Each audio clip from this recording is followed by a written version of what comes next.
বয়ান তো যুবকরাই করবেন। যিনি এখন বয়ান করবেন এ সম্পর্কে দু একটি কথা বলে আমি শেষ করছি। একদিন মদিনায়ে মুনাওয়ারা মসজিদে নববীতে মাগরিবের পর দেখি এক বুজুর্গ এসে বসলেন, লম্বা চিপচিপে নুরানি চেহারা। আমি ওনাকে চিনি না। দেখলাম কিছু লোকজন তার সাথে মুসাফা করছে। ভাবলাম নিশ্চয়ই বড় কেউ হবেন, আমিও গিয়ে মুসাফা করলাম। তিনি আমার হাতটি ছাড়লেন না। নাম জিজ্ঞেস করলেন, দেশ জিজ্ঞেস করলেন, লেখাপড়া কি করেছি জিজ্ঞেস করলেন, এখন কি করে জিজ্ঞেস করলেন, কার কাছে পড়েছি জিজ্ঞেস করলেন। তো নাম আসলো আমার ওস্তাদে মোহতারাম শাইখুল হাদিস আল্লামা আজিজুল হক রাহিমাহুল্লাহু তাআলা। বললাম যে দীর্ঘ 60 বছর যাবৎ তিনি বুখারী শরীফ পড়ান। উনি আমাকে বললেন, আমি তোমাকে এবং তোমার ওস্তাদকে দাওয়াত করতেছি, মদিনায়ে মুনাওয়ারা আসবে, 1 মাস আমার ঘরে মেহমান থাকবে, তোমাদের উভয়জনের আসা যাওয়ার খরচ আমার দায়িত্বে।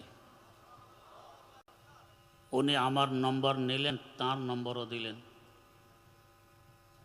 দেশে আসার পর প্রতি সপ্তাহে একবার ফোন দিতেন। প্রথম কথা বলতেন, ইয়া শাইখ দিলাওয়ার কাদ নাসিতা ওয়াদাক।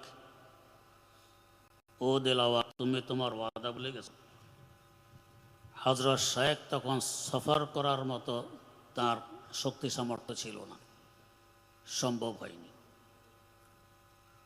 যিনি এ দাওয়াত করলেন তিনি বর্তমানে শিরি জামেয়া দামেস্কের ওস্তাদুল হাদিস শাইখ সফওয়ান আদ-দাবুদি দামকাতুহুম। অনেক লিখেছেন। তিনি লিখিতভাবে তার সনদ আমাকে দিলেন। তো বলার উদ্দেশ্য, ওস্তাদে মোহতারাম শাইখুল হাদিস আল্লামা আজিজুল হক রাহিমাহুল্লাহু তাআলার নাম শুনে বড় একজন আলেম, তিনি ডক্টর, দাওয়াত পেশ করতে বাধ্য হলেন ওস্তাদকে নিয়ে তার ঘরে 1 মাস যাবৎ মেহমান থাকতে। তাঁরই সুযোগ্য সাহেবজাদা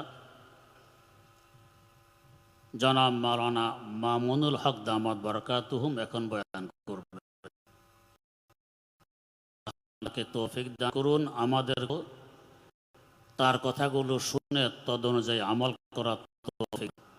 সুবহানাল্লাহি ওয়া বিহামদি, সুবহানাকাল্লাহুম্মা ওয়া বিহামদিক, আশহাদু আল্লা ইলাহা ইল্লা আনতা আস্তাগফিরুকা ওয়া আতুবু ইলাইক।